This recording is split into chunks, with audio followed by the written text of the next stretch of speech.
আপোনালোকে সংবাদ মাধ্যমত দেখা পাইছে আমি নেমচুৱে বিভিন্ন সময়ত প্ৰতিবাদ কৰি আছোঁ যে এখন চৰকাৰে একমাত্ৰ সংখ্যালঘু মুছলমানক টাৰ্গেট কৰি যি অমানৱীয়ভাৱে উচ্ছেদ চলাই আছে এই কাৰ্যক আমি তীব্ৰ ভাষাৰে ধিক্কাৰ জনাইছোঁ।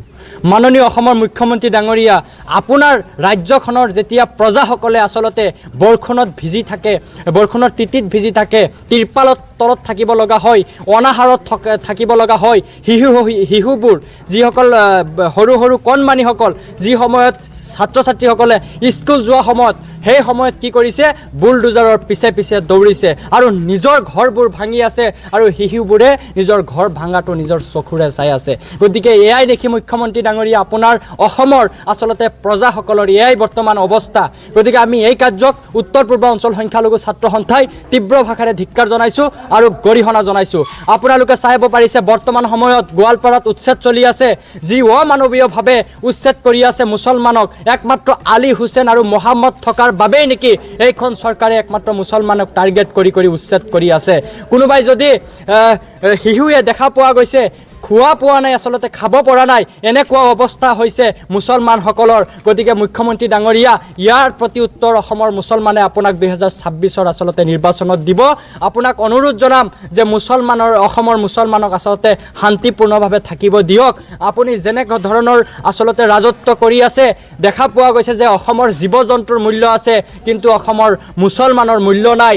আপোনালোকে আমি দেখিছোঁ যে গোৱালপাৰাৰ যি উচ্ছেদ চলি আছে, আচলতে আমাৰ চকুৰে আচলতে পানী ওলাই গৈছে যে যিসকল মানুহে খাব পৰা নাই, এই গৰমত, প্ৰচুৰ গৰমত, বৰষুণৰ মাজত তিৰপলৰ তলত থাকি খাব পৰা নাই, অন্যান্য বিষয়বোৰত এনেকুৱা কষ্ট হৈছে, মানুহ মৰি আছে বুলিও আমি জানিব পাৰিছোঁ। যিসকলক উচ্ছেদ কৰা হৈছে, আমি নেমচুৰ ফালৰ পৰা দাবী জনাম যাতে সেই উচ্ছেদিত লোকসকলক পুনৰ সংস্থাপন দিয়াৰ বাবে আমি দাবী জনাইছোঁ। বাংলাদেশী সজাই আপোনালোকে চাব পাৰিছে যে পুছবেক কৰা হৈছে।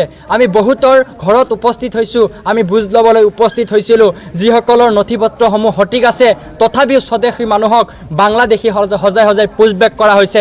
আমি দেখা পাইছোঁ যে 1971 চনৰ যিসকলৰ NRC লিগিছি তাতে সম্পূৰ্ণৰূপে স্বদেশী মানুহবোৰৰ সঠিক আছে, তথাপিও কি কৰিছে, যদি পুত্ৰ স্বদেশী তেনেহ'লে দেউতাই কেনেকৈ বাংলাদেশী হয়, যদি পিতৃ মাতৃ স্বদেশী পুত্ৰ কেনেকৈ বাংলাদেশী হয়। আমি বিভিন্ন সময়ত আমি বিভিন্ন ঠাইত গৈছোঁ, আমি পৰ্যবেক্ষণ কৰিছোঁ যে নথি পত্ৰসমূহত সঠিক আছে কিন্তু নামৰ আকাৰ ইকাৰত অলপ ভুল হোৱাৰ বাবে এইখন চৰকাৰে বাংলাদেশী সজাই আচলতে ডিটেনশ্যন কেম্পত পঠোৱা হৈছে আৰু বাংলাদেশলৈ পুছবেক কৰা হৈছে। গতিকে আমি ধিক্কাৰ জনাইছোঁ, গৰিহণা জনাইছোঁ এইখন চৰকাৰক এনেকুৱা কাৰ্য কৰাৰ বাবে।